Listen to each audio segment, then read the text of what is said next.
Ievadot daudzveidīgo tēmu klāstu, nedaudz pievērsīšos Kurzemes Zemgales hercogu kapeņu vēsturei un ieskicēšu Rundāles pils muzeja kolēģu paveikto apbedījumu atjaunošanā un saglabāšanā. Kurzemes Zemgales hercogu kapeņu vēsture aizsākās 1582. gadā, kad pirmais Kurzemes hercogs Gothards pie Jelgavas pils lika uzbūvēt nelielu baznīcu ar pagraba telpu sarkofāgu novietošanai. Kapeņa iesvietīšanas ceremonijā runu latīņu valodā teica 13 gadus jaunais princis Frīdrihs. Zīmīgi, ka vēlāk tieši ar hercoga Frīdriha nāvi aizsākās vērienīgas bēru ceremonijas Kurzemes Zemgales hercogistēm. 1587. gadā kapenēs kā pirmais tika apbedīts hercogs Gothards, bet viņa agrāk mirušie mazgadīgie dēli, princis Sigismunds Alberts, princis Gothards un princis Georgs, uz Jelgavu no Kuldīgas Svētās Katrīnas baznīcas tika atvesti jau pēc tēva nāves. Šīs kapenes kalpoja kā galvenā apbedījuma vieta Ketleru dinastijas pārstāvjiem pat tad, ja līdz pārvešanai uz hercoga cienīgo atdusas vietu nācās gaidīt vairākus gadus. Kopumā kapenēs tika apglabāti 24 Ketleru dinastijas locekļi.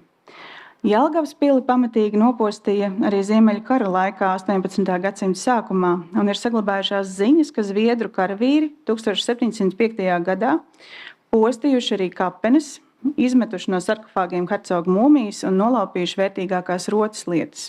1737. gada novembrī pēc jaunā hercoga Ernsta Johana Bīrona pavēles veco pili nojauca un hercoga sarkofāgus un zārkus pirms tam uz laiku pārvietoja kādā šķūnī.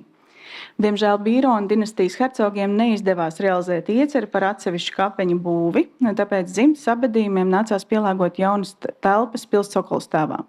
Un kapenes izvietoja divās nelielās velvētās dienvidu korpusa telpās. No Bīrona dinastijas tajā guldīti 5 piederīgie. Kā liecināja 18. gadsimta sākuma notikumi, kapenes vienmēr ir vilinājušas zagļus. Arī 10 gadus pēc Kurzemes pievienošanas Krievijas impērijai Jelgavas pils virsuzraugs ziņo, ka 28. marta naktī notikusi ielaušanās kapenēs un, citēju, tika atklāts, ka no koka kastītes izzagta liela no slikta sudraba taisīta tabakas doze, aptuveni $6 vērtībā, kurā atradās Kurzemes hercoga Ernsta Johana iebalzamētās sirds. Sirds bija izņemta un nolikta vietā, kur stāvēja kastīte. Citāta beigas.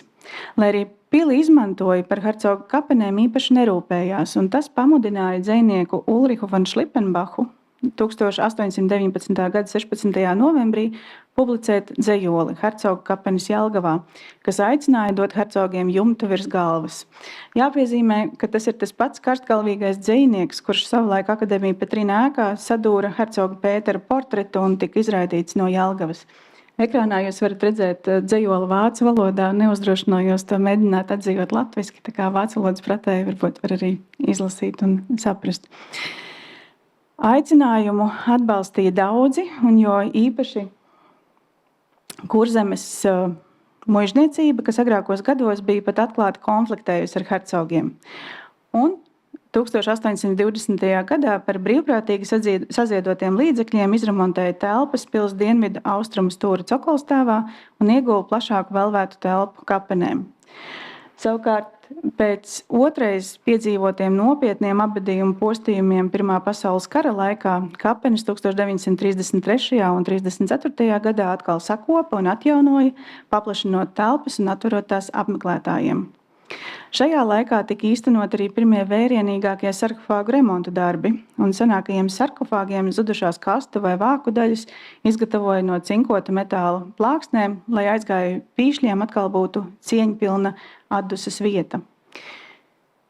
Kad 1944. gada jūlijā Jelgavas pili sagrāva, kapenes tika atstātas likteņa varā līdz 48. gadā tām aizmūrēja ieeju.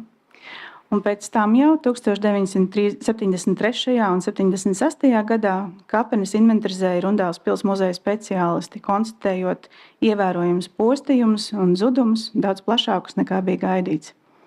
Kurzemes hercoga kapeņu kultūrvēsturisko un māksliniecisko vērtību apzinājās jau 19. gadsimta sākumā. Un pateicoties Kurzemes muižniecības iesaistei, tika aizsākta mērķtiecīga to saglabāšana. Tāpēc likumsakarīgi, ka 1987. gadā, kad kapeņu saturu savā pārziņā pārņēma Rundālspils muzejs, viens no pamatuzstādījumiem bija kapeņu atvēršana apmeklētājiem. Un tas jau tika īstenots 1990. gadā. Primāri bija sarkofāgu atjaunošana, apbedījumos atklāto lietu inventarizācija un restaurācija, kā arī apbedījumu aprūpēšana. Kā pirmie tika restaurēti hercoga Ernsta Johana un viņa sievas Benignas Gotlības zārki un sarkofāgi, par mērķi uzstādot to atjaunošanu sākotnējā veidolā, nevis aprobežojoties ar konservāciju.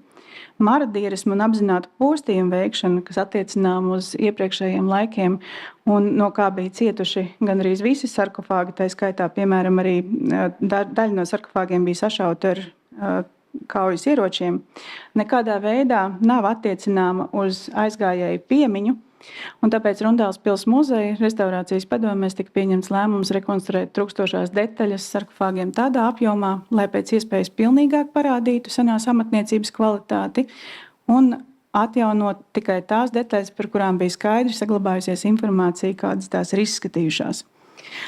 Un šo apbedījumu sakārtošanu un atjaunošana notika ar hercoga Ernsta Johana Vartenbergas līnijas pēcteču Kurzemes prinču Ernsta Johana Bīrona un Mihaela Bīrona atbalstu.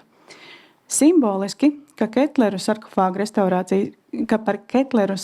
restaurācijas patroniem atkal kļuva Kurzemes muižniecība, jo kopš 2003. gada Kurzemes bruņniecības apvienotie fondi ar privātu ziedotāju līdzdalību finansiāli atbalstīja Ketleru dinastijas sarkofāgu restaurāciju.